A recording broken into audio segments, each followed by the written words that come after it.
রমজানের ইফতারের ক্যালেন্ডার যখন আপনার ঘরে আছে, আজকে গিয়ে দেখবেন এখানে ঢাকা, চট্টগ্রাম, সিলেট বিভিন্ন জায়গার যে টাইমটা আছে ওই টাইমটা দেখবেন যে একটু 2 মিনিট 3 মিনিট 1 মিনিট একটু আচ্ছা, আপনি চট্টগ্রাম থেকে যত এইদিকে যাবেন তত দেরি। যেমন আমরা যদি 6টা 30 ইফতার করি, আমার ভাইয়েরা ইফতার করতে করতে 6টা 40, 42, 43, 45ও হয়ে যায়।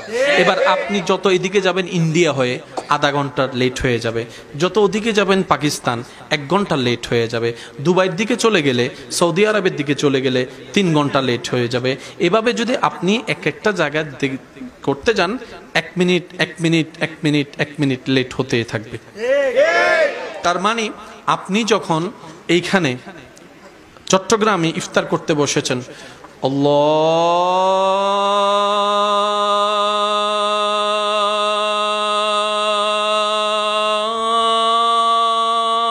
আল্লাহু আকবার আল্লাহু আকবার, আপনি শুরু করছেন, ঠিক 2 মিনিট পরে আপনার এখানে আজান শেষ, ওখান থেকে আবার শুরু হয়ে গেল আল্লাহু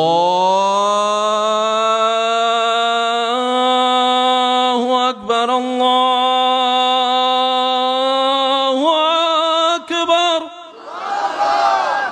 আপনারটা শেষ, 2 মিনিট পর আরেকদিকে, ওনারটা শেষ আরেকদিকে, জোরে জোরে বলেন, ওনারটা শেষ আরেকদিকে, ওনারটা শেষ আরেকদিকে, ওনারটা শেষ আরেকদিকে, ওনারটা শেষ আরেকদিকে, ওনারটা শেষ আরেকদিকে, ওনারটা শেষ আরেকদিকে, ওনারটা শেষ আরেকদিকে, ওনারটা শেষ আরেকদিকে, ওনারটা শেষ আরেকদিকে, ওনারটা শেষ আরেকদিকে, ওনারটা শেষ আরেকদিকে, ওনারটা শেষ আবার আপনার দিকে। প্রত্যেকটা জায়গায়, এক জায়গায় শেষ হয় আজান, আরেক জায়গায় শুরু। প্রত্যেকটা আজানেই আপনার আমার নবীর নাম আল্লাহ ফিট করে দিয়েছেন। 24টা ঘন্টা শুধু নাম চলে। এখন আপনার গড়িতে কয়টা বলেন? এই টাইমে পৃথিবীর কোথাও নামাজ হচ্ছে না, না আর একখান আসতে করি হন ভাই। এই টাইমে পৃথিবীর কোথাও আজান হচ্ছে না। আপনি যখন ঘুমায় যাবেন তখনও আজান হচ্ছে না, তখনও নামাজ হচ্ছে না। 24টা ঘন্টার প্রতিটা সেকেন্ডে সুবহানাল্লাহ বলে না? মিটাবেন তো মিটাবেন কোন জায়গায়? বাবা please please please, I love you too, চুপ থাকেন। তারপরও 24টা ঘন্টার প্রতিটা পৃথিবীর আনাচে কানাচে, প্রতিটা দেশের আনাচে কানাচে কোনো না কোনো জায়গায়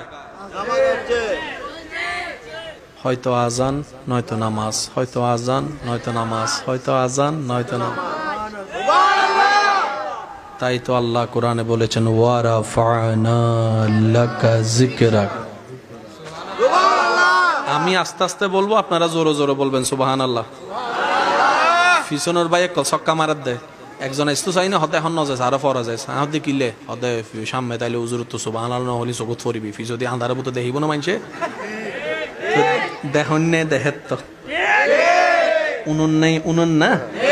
এবার ইবেরে খুশি করি বেলা একবার হনছে সুবহানাল্লাহ, মাশাআল্লাহ। আর একটু জোরে বলি সুবহানাল্লাহ। এবার আপনার আমার নবীর নাম মোবারক রেখেছেন কে?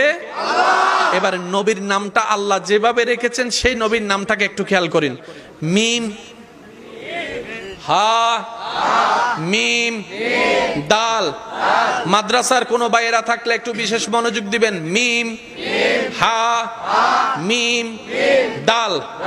নবীজির নাম মুহাম্মদ, হরফ হচ্ছে 4টা। দুনিয়ার নাম পেয়ে গেলাম, আসমানের নাম আলিফ হা মিম দাল। সবাই মিলে বলি আলিফ হা মিম দাল। আহমদ মিম হা মিম দাল। মুহাম্মদ। নবীর নাম কয় হরফ? 4 হরফ। এবার চলেন আল্লাহর নামটা একটু দেখি। আলিফ লাম লাম হা।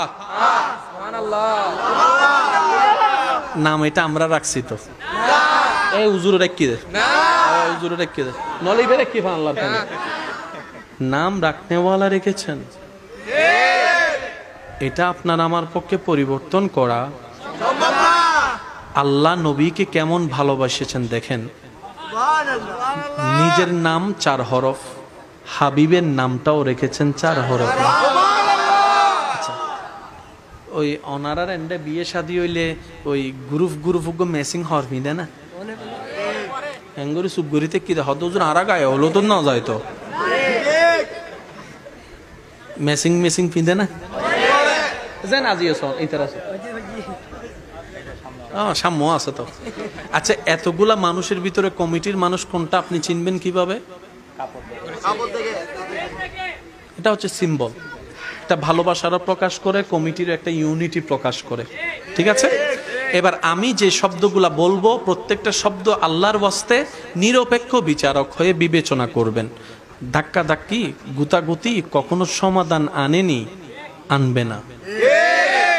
একটা কথা মনে রাখবেন, আপনার ঘরের বিচার করার জন্য যখন বাহিরের মানুষকে আমন্ত্রণ করতে হয়, যদি কখনো ঘটে যায় এই ঘটনা, তাহলে মনে রাখবেন সে ঘর আর ঘর নাই, সে পরিবার আর পরিবার নাই।